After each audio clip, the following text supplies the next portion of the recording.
భూమి మీద దేవుని కుమారులు యెహోవా సన్నిధిన నిలుచుటకై ఒక దినము తటస్థించెను. అప్పుడు దేవుని కుమారులతో పాటు సాతాను అనగా అపవాది కూడా దేవుని సన్నిధిలో నిలిచి ఉన్నప్పుడు దేవుడు, సాతానా నువ్వు ఎక్కడి నుంచి వచ్చావంటే, సాతాను నేను భూమి మీద ఇటు అటు తిరుగుతున్నాను అని దేవునికి ప్రత్యుత్తరం ఇచ్చెను. అప్పుడు భూమి మీద యోబు అనేటువంటి నా గొప్ప సేవకుడున్నాడు, నీకు తెలుసా?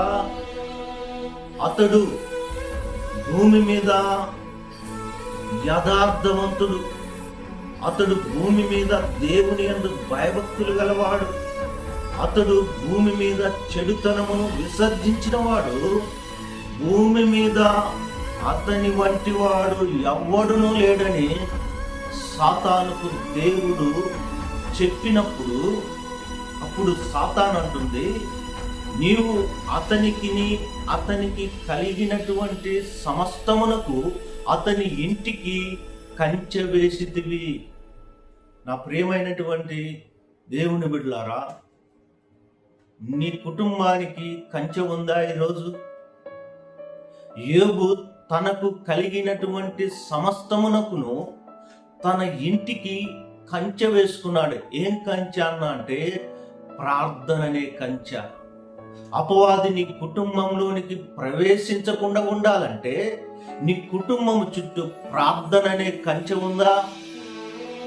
సాతాను దేవునితో చెప్తుంది, నీవు అతనికి కలిగిన సమస్తమునకు కంచె వేసితివి. సాతాను నీ కుటుంబంలో ప్రవేశించకుండా బయటనే నిలబడాలంటే నీ కుటుంబంలో ప్రార్థన అనే కంచె ఉండాలి.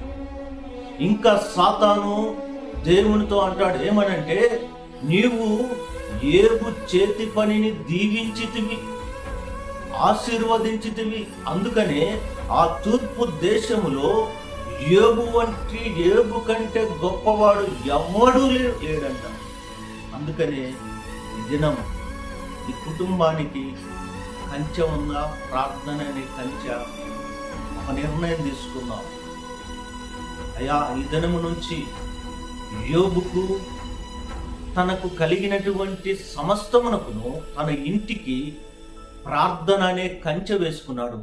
నేను కూడా నా కుటుంబానికి ప్రార్థన అనే కంచె వేసుకొని